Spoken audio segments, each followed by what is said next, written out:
मुंबई से सटे पालघर जिले के तारापुर औद्योगिक क्षेत्र के प्लॉट नंबर N8586 में स्थित मेसर्स रंग Organics chemical private limited factory में 3 मजदूर घायल।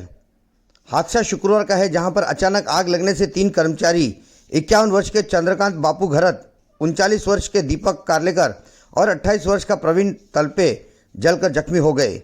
तीनों को तुरंत इलाज के लिए बोईसर के करीब के संजीवनी अस्पताल में भर्ती किया गया, जहां पर अब तीनों की हालत स्थिर बताई जा रही है। बताया जाता है कि रात पाली के दौरान 5000 लीटर क्षमता वाले बर्तन में केमिकल मिश्रण की प्रक्रिया चल रही थी। तभी उसके मैनहोल में कच्चा माल डालना था, इसलिए कामगारों ने ढक्कन खोला। जैसे ही ढक्कन खोला, उसमें से आग और भाप का गुब्बारा उनके चेहरे पर आया और चंद्रकांत बाबू घरत उसकी चपेट में आ गया। दीपक कार्लेकर भी उसकी चपेट में आ गया, लेकिन दीपक कार्लेकर को डायबिटीज़ है। उसके हाथ और चेहरों पर जो जख्म हुए हैं उसको ठीक होने में काफ़ी समय लग सकते हैं, क्योंकि डायबिटीज़ का वो शिकार है।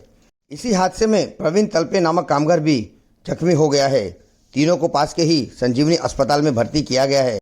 एक बड़ी बात यहाँ देखने को यह मिली कि सरकारी कामगार विभाग और सुरक्षा एवं स्वास्थ्य विभाग की अलग अलग प्रतिक्रियाएं सामने आ रही हैं।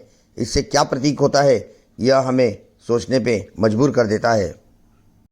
ताज्जुब तो इस बात का है कि इतनी पुरानी कंपनी में कोई भी औद्योगिक सुरक्षा अधिकारी नियुक्त नहीं है, जो कामगारों और ऑपरेटर को औद्योगिक सुरक्षा के नियमों के तहत काम करने का मार्गदर्शन कर पाता। जहां एक और कामगारों के इस तरह की चपेट में आने से यही अनुमान लगाया जा सकता है कि कामगारों के जीवन के साथ खिलवाड़ ऐसी कंपनियों में होता है। इस मामले पर औद्योगिक सुरक्षा और स्वास्थ्य विभाग के अधिकारी अमोल बैद जांच कर रहे हैं, पर जांच कैसे होगी यह देखना बाकी है, क्योंकि पिछला इतिहास कंपनी का उठाकर देखा जाए तो कंपनी में कई मार्गदर्शन नोट्स औद्योगिक सुरक्षा और स्वास्थ्य विभाग के अधिकारियों ने पूर्व में दे चुके हैं, परंतु उसकी पूर्तता कंपनी में 100% नहीं की जा रही है। आरोप है कि फैक्ट्री इंस्पेक्टर के मधुर संबंधों के चलते कंपनी पर कोई भी कड़ी कार्रवाई औद्योगिक सुरक्षा और स्वास्थ्य विभाग के अधिकारी नहीं करते और वे अपने मधुर संबंध बनाकर रखते हैं जो किसी समय पर काम आ सके। और इसी को लेके अब कामगारों में भय है कि कामगारों को हादसों का शिकार होना पड़ेगा या कंपनी में कार्रवाई होकर कामगारों को सुरक्षा मिलेगी। यह बड़ा सवाल कामगारों के बीच चर्चा का विषय बना हुआ है। देखना अब यह है कि इस कंपनी के कामगारों को क्या न्याय मिलता है। देखते रहें JB न्यूज़।